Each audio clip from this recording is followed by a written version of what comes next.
Hi, this is Dennis Bisher, the Director of Agronomy for Michigan Sugar, and I'm out here in a beet field today in the Unionville-Caro area. This field was planted in the middle of March. I think it was the 19th. It was one of the few fields that probably survived the cold weather, and it's getting some pretty good size to it now. We have some weed pressure as well, so I wanted to start talking about how to manage herbicide-resistant weeds. We've spent a fair amount of time this winter at the meetings talking about herbicide-resistant weeds and how to manage those, and what we can do. So we're dealing with basically three main glyphosate-resistant weeds: mare's tail, Palmer amaranth, and water hemp. Palmer amaranth and water hemp are both pigweed species, and we can basically kind of manage those two the same. Currently, we don't have any post-emergent herbicides to control water hemp or Palmer amaranth in sugar beets. So we're really relying on pre-emergence herbicides that are applied post-emergence.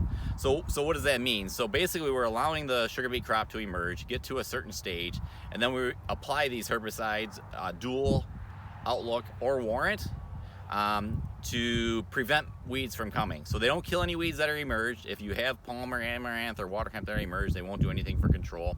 And they also won't control any other weeds that are already emerged, but they are good at preventing and as a pre-emergence herbicide or as a lay-by herbicide.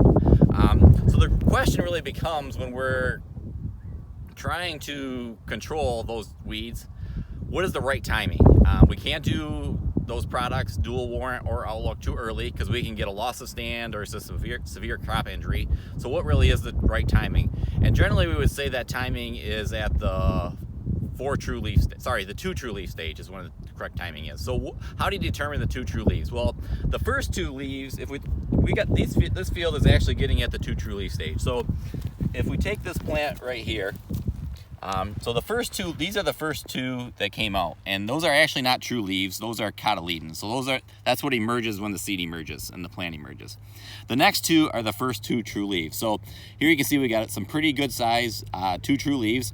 And how would you say when it's at the 2 true leaf stage is when you can start to see the 3rd and the 4th true leaf. So here we have the 3rd true leaf and the 4th true leaf emerging. So this plant would be at the 2 true leaf stage and is therefore ready for application of either dual, outlook, or warrant.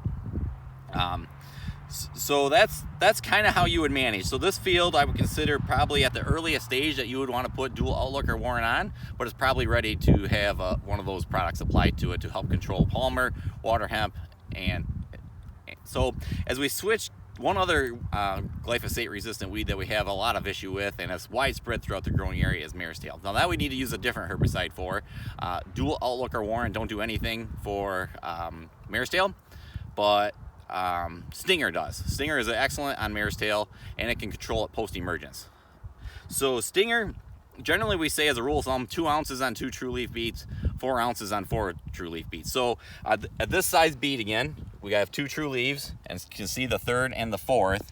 That would be a stage that we could put 2 ounces of Stinger on. You can actually put Stinger on earlier. You can go down to the cotyledon stage beet, but you're more likely to get injury on a smaller beet. So if we do have weeds that require Stinger earlier, we can do it.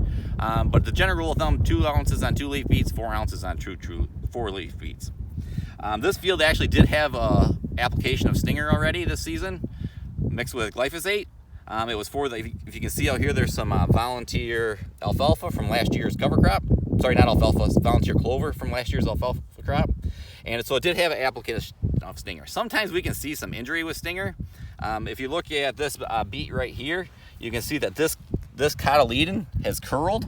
So normally this would be laying flat and it's curled. So that's some Stinger injury. Also the first 2 true leaves are slightly deformed, and that's because Stinger is a plant growth regulator, and sometimes, and it just varies, sometimes you can see some injury from Stinger, sometimes you don't see any injury, and it's really dependent on how your tank mix partners, the more oil that you have in the tank with your glyphosate, generally it's getting mixed with glyphosate, more surfactant is going to cause more injury, more oil, but also gives you better weed control. But how much injury you get varies. We really don't worry about that amount of injury. That's pretty minor. They'll grow out of it without any real yield reduction. So that's all I really have for today. I guess as we get beets that are this stage, continue to make those. It's important that we use dual, outlook, or warrant and Stinger to control and prevent glyphosate resistant weeds.